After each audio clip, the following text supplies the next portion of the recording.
कांग्रेस की भारत जोड़ो यात्रा में एक और अध्याय जुड़ने जा रहा है। दरअसल धार जिले के 304 करोड़ रुपए के कारम डैम के फूटने के मामले में मध्य प्रदेश में भी कांग्रेस अब कारम डैम मामले को लेकर एक बड़ा मुद्दा बनाते हुए आदिवासी न्याय पदयात्रा निकालने जा रही है, जो 21 सितंबर को सुबह 9 बजे धार जिले के भारुलपुरा के कारम डैम से शुरू होगी और 29 सितंबर को भोपाल में इस यात्रा का समापन होगा। आज धार के जेएमडी पैलेस में हुई एक प्रेस वार्ता में प्रदेश कांग्रेस आरोप समिति के उपाध्यक्ष और रतलाम के पूर्व विधायक पारस सकलेचा, धार जिला कांग्रेस अध्यक्ष बाल मुकुंद सिंह गौतम, धर्मपुरी विधायक पाचीलाल मेड़ा, सरदारपुर विधायक प्रताप ग्रेवाल ने भारतीय जनता पार्टी के प्रदेश सरकार पर गंभीर आरोप लगाते हुए बताया कि मध्य प्रदेश में भारतीय जनता पार्टी की सरकार लगातार घोटाले कर आम जनता का हक मार रही है। पूर्व विधायक सकलेचा ने बताया कि केग द्वारा जारी की गई रिपोर्ट में धार जिले सहित कई जिलों में पोषण आहार को लेकर बड़ा घोटाला हुआ है। जारी रिपोर्ट और जिले की कागजी लिखापढ़ी में अंकों का हेर फेर कर बड़े घोटाले को अंजाम दिया गया है।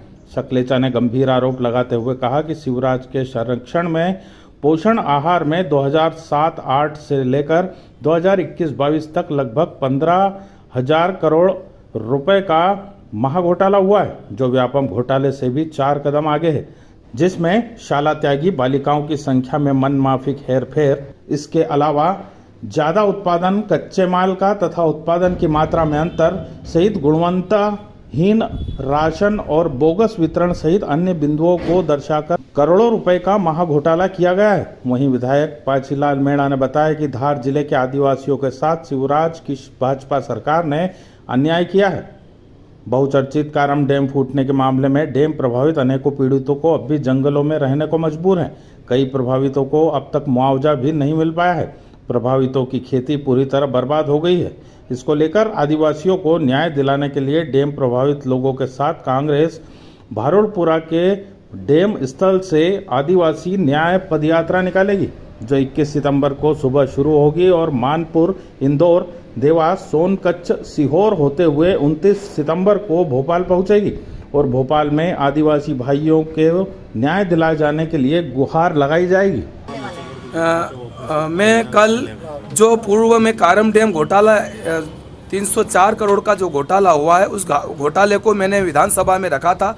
ध्यान आकर्षण में मेरा ध्यान आकर्षण नहीं लिया गया सदन में और नहीं शून्यकाल में मुझे बोलने दिया।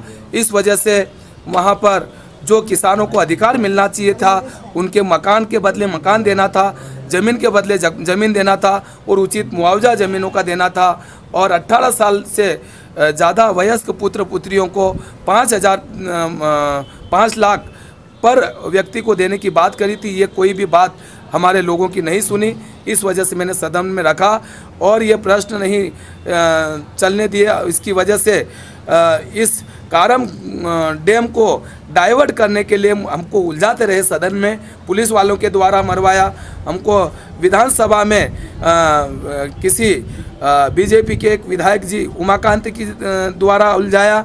ये मैंने माननीय अध्यक्ष जी को ही बताया, माननीय कमलनाथ जी को भी बताया। तो आज हम मजबूर है इस यात्रा को लेकर के कि आदिवासी भाई लोगों को अब मैं जवाब क्या दूं।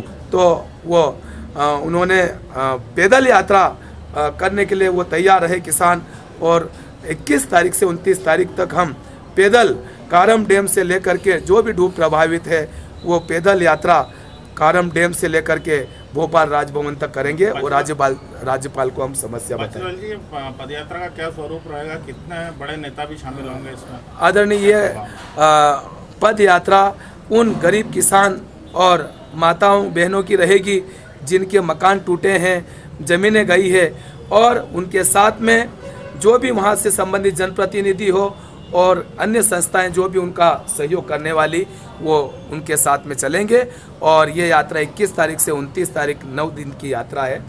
और प्रदेश के बड़े स्तर के नेता भी शामिल होंगे। प्रदेश के बड़े नेता भी इसमें उपस्थित होने की संभावना रही है, क्योंकि अन्य लोगों के भी फ़ोन हमारे पास आ रहे हैं कि हम भी विधायक जी हम इन आदिवासी भाई लोगों के लिए रहेंगे साथ में, आपके समर्थन में, किसानों के समर्थन में।